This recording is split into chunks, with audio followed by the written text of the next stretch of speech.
Kakausap natin, partner. Kasama na po natin ang kinatawan. Bago yan. Sabi ko nga, bago yan, partner. Tuto time daw muna. Ang ating tutu time ay 8:32 in the morning.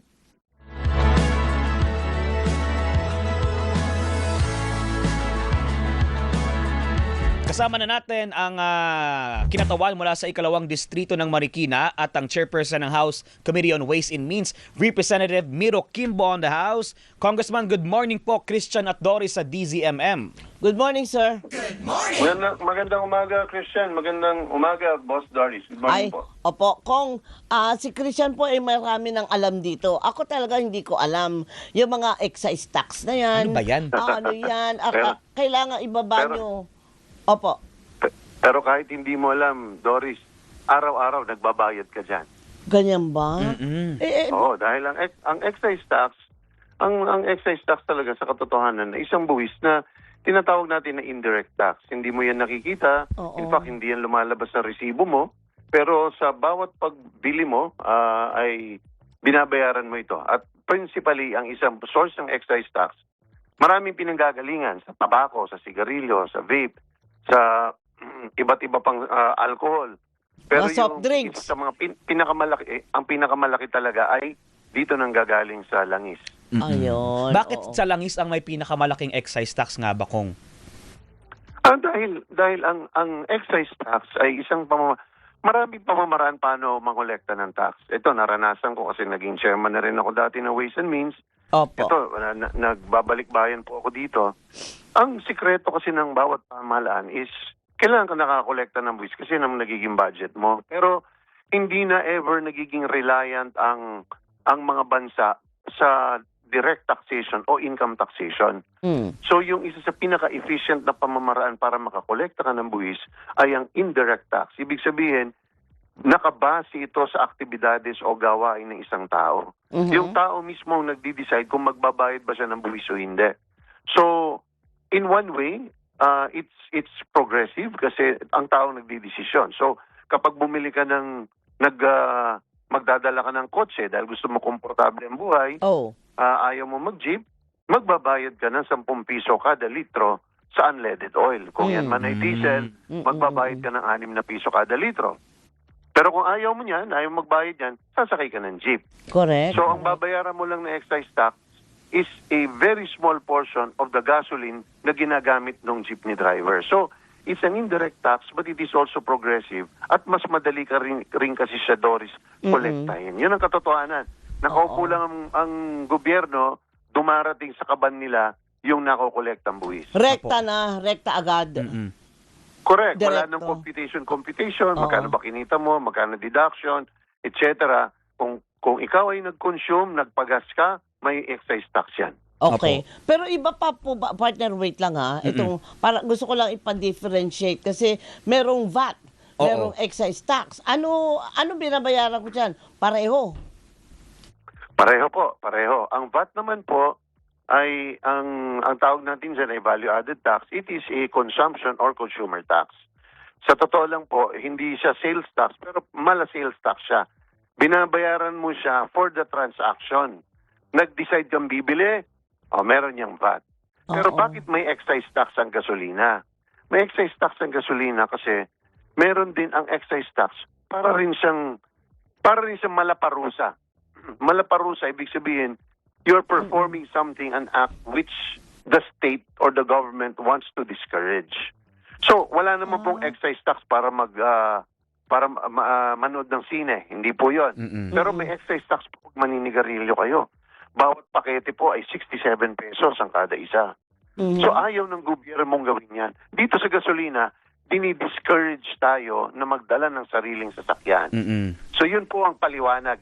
Hindi ko po sinasabi na yun po ay tamang-tama o appropriate po yun, but that is the rationale why meron siyang VAT because bumibili ka, tulad ng kahit anong commodity, may VAT, and then bakit may dagdag na excise tax is because you also want to discourage people from taking their own cars, etc. dahil mas makakatipid ang bayan kung mas hindi kayo bawat isa nagdadala ng sasakyan. Ayan. Maliban pa sa pollution, di ba? So yun ho yun. Oo. And with that being said, Kong, dahil nga sa nangyayari sa Middle East, ang forecast po tsaka yung pangamba ng ilang mga observers and experts, baka magdulot niya ng mas mataas na presyo ng langis sa world market, mas mapapamahal yung pagbili natin ng Sisirit langis. talaga eh. Opo, at si Pangulong Marcos sabi, willing naman siyang i-certify ang isang bill na mag-grant ng special power sa kanya para magtapyas ng excise tax pag may mga ganitong sitwasyon. Ano po ang status natin dyan sa House? Well, final po natin itong bill na to bilang chairman ng Committee on Ways and Means dahil alam niyo po, ang taxing power or yung ability to impose taxes, hindi po yan nanggagaling sa executive o kahit sa presidente. Ang presidente, kahit nakakuha ng 95% ng boto ng mandato, wala siyang ganitong power. So under our democracy, under the separation of powers, ang taxing power ay exclusively within Congress. So, pero kahit itong power na ito ay nasa Kongreso, pwede namin constitutionally i-delegate ito sa executive. Pwede namin silang i-authorize at ito yung ginagawa natin dito sa specific na bill na ito. Ano exactly ang gusto natin mangyari? Imbis na tanggalin natin yung excise tax permanently or for a period of time, ibinibigay natin yung power na yun to decide sa presidente. Because ang presidente ang may briefing ng buong economic team, meron siyang intelligence reports, mas marami siyang nakikita na legal hindi namin makikita sa Kongreso. So ibinibigay namin sa kanya itong power. And specifically, ano itong power na ito? It is not to increase the excise tax, but rather it is to suspend. Oo. Suspend lang, an overly short period and on the condition very, very specific conditions na nangyayari ang mga conditions na yon. Hindi pwedeng napagtripan niya, unpopular ang presidente. Sabihin niya, ay, babaan ko nga. Hindi pwede. Merong very, very specific guideposts or triggers para niya ma-exercise po ito. Pero yung sa bill po na nabanggit ninyo, sa final po ninyo, ang pinaka-aim nun is to temporarily suspend. Suspend lang. Oo, hindi yung sabi ng Pangulo na tatapesan, magre-reduce doon sa fuel excise tax. Ay, hindi. So tama itong sinasabi ng Pangulo. Ang sinasabi ng Pangulo is, this is consistent with what he wants. Ang gusto ng Pangulo po, ang gusto niya, Christian, is mabigyan siya ng power na masuspend or matanggal temporarily ang excise tax. Whether yung buong 10 piso sa unleaded ba or pwedeng 5 piso lang. Depende sa kung anong pangyayari. Opo. So, yung ganitong sitwasyon na kinakaharap natin, Christian, sabi mo, ang gusto ng Pangulo, isa-certify niya. Willing siyang mag-certify as urgent. Oo. So, sa Kongreso, sige, ganyan na ba tayo? Go na ba tayo? Kasi hindi natin talaga alam yung mangyayari pa doon sa Middle East. Baka naman pagka nabawasan o nasuspende yung excise tax, tapos na ho ang kagulungan. Mafa-fast track ba yan na? Or ma-expedite, Kong? Itong tatandaan lang po natin, no, Ate Doris, Christian, yung certification ng Presidente on urgency, dalawang ibig sabihin nun. Una is question ng kanyang sentimiento na gusto ko ito madaliin. Pero more importantly, ang pinakamagandang epekto niya ay nagkakaroon ng Congress ng ability to fast-track the approval of a bill. Kasi sa amin, ayon sa konstitusyon, dapat nakakatatlong readings on separate days ang isang batas. Hindi mo pwedeng i-sidetrack yon kasi protection yon na para hindi minamadali at talagang inaaral ng Kongreso. Pero kapag may deklarasyon ng Presidente na ang isang bill o isang batas na gusto niya ay urgent, yan po ay pwede namin iisang tabi yung separate dates.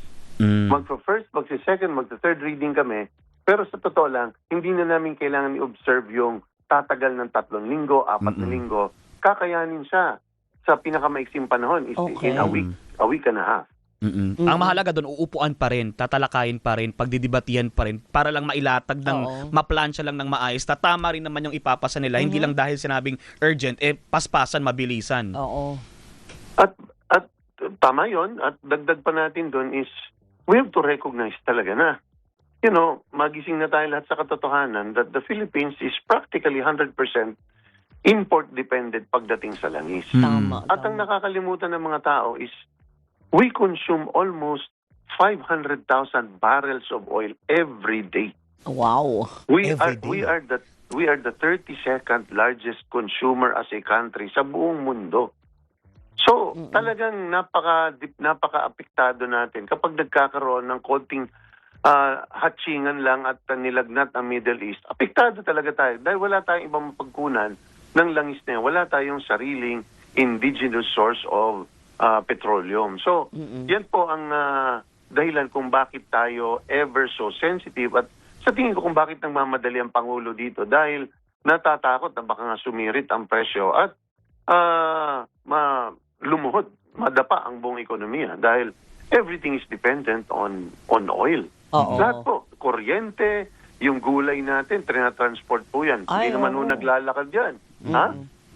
So, dinadala ho yan na papunta rito. So, importante po. Ha? So, sa tansya po ninyo, kapag ka na-certify as urgent, mabilis na maipapasa, pero magbe-break po ang Kongreso, hindi po ba? May Holy Week break.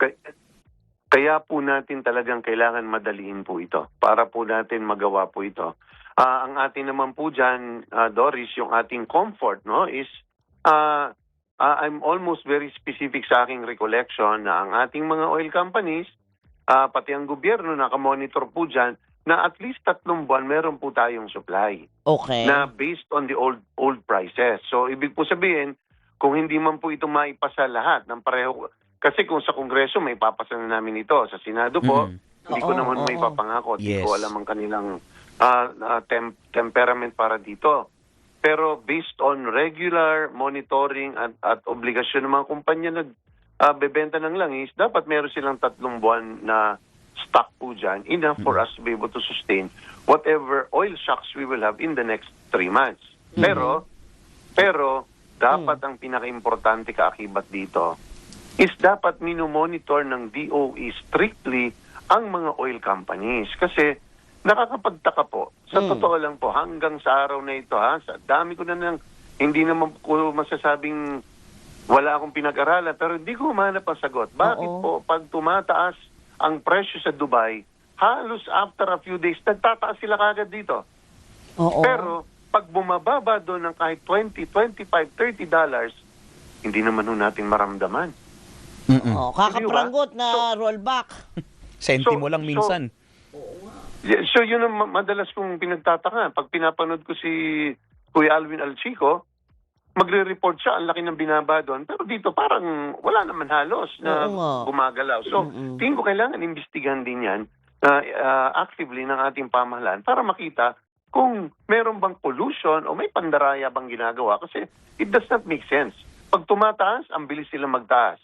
Pero pag bumababa internationally, hindi naman ho natin makita na ganun kabilis din po ang pagbaba nila. Apo. Tama. Kung briefly, dyan sa i-file po ninyong version sa House, ano yung in-specify po ninyong trigger moment or situation para mag-grant ang presidente ng special powers? At the same time, ano ang safety measures naman for the oil companies? Of course, bilang after all, negosyo pa rin yun. Paano din sila makakaagapay kapag nagpatupad ang Pangulo ng whether suspension or reduce sa excise tax? Christian, para kang profesor ko. Buti na lang ako mismo yung sumulat ng bill. Sabi ko sa'yo, sabi ko sa sa'yo, Kong, maalam to si Christian sa ganyan Oo. Buti na lang ako mismo yung nag-type So it is correct. Like I said, this is a taxing power that we are delegating to the President. So sa ilalim ng saligang batas, paulit-ulit ang Korte Suprema dyan na hindi po pwede ang pagde-delegate unless very specific ang mga reasons for delegation at saka ano yung kailan niya pwede to exercise. Dalawa lang po ang grounds. Una, kapag ang average crude oil price sa Dubai ay umabot po ng $80 over a 3-month period continuous, pwede na po yan alisin ng presidente. Yung pangalawa po, which is is kahit hindi na maganda yung presidente kasi kung sumirit na ng 120, nangyari na po yun. Sasabihin ng presidente, ba't pa ako mag-aantay ng 3 buwan? Kitang-kita na natin na doon papunta. Oo nga. Pwede siya mag-declare ng state of emergency or calamity as a result of the spiraling oil prices. So pwede siya magdeklara. Ang limits lang po, safeguards natin is hindi po pwedeng lumagpas ng 6 na buwan ang suspension po na ito. Kailangan po siya mag-report sa Kongreso, anong dahilan, gaano katagal, magkano po ang mawawala, ano ang mga pangsalo natin doon sa mga mawawalang mawawalang buwis. Oo. So, ganun pala ang proseso, Professor Christian. Approved. Ang daming tax, nahihilo na ako. Oo nga po eh. Meron pang isa, humahabol na tax. Yung travel tax Yan, naman, masegue oo. namin ng mabilis Ayan po. lang. Kung, kamusta ba yung status dyan sa House? Sa Monday po yan, ito po ang bill ni Majority Leader Sandro Marcos. I-approve na po natin sa Monday yan. Ano po ha? Nagdebate na po kami kahapon. Napakahaba ng debate. Sorry po, no Wednesday. So sa Monday, i-approve na po natin yan. Malinaw na malinaw po yung naging yung kung meron man pong oposisyon, ay oposisyon ng gagaling po sa tatlong ahensya na pinopondohan po ng travel tax. Yung TIEZA, yung CHED, at yung NCCA. Sabi po nila na kawawa naman kami, ang aming mga programa, aming mga empleyado. Sabi po namin, huwag po kayong mag-alala. Dahil ang mga programang yan, nasa batas, ay siguradong popondohan po natin. Pero yan po ay dapat nasa GAA. Ang ibig sabihin po, yung mga programang ginagawa nila, ang nakikinabang ay ang buong bayan. So kapag if it is a general program, dapat yung source po ng pangpondo ay general tax din po. Hindi po pwede na just because we want to continue with the program, patuloy nating pahihirapan ang mga taong may munting pangarap magbiyahe. Tayo na lang po sa buong ASEAN ang merong travel tax for outbound travel.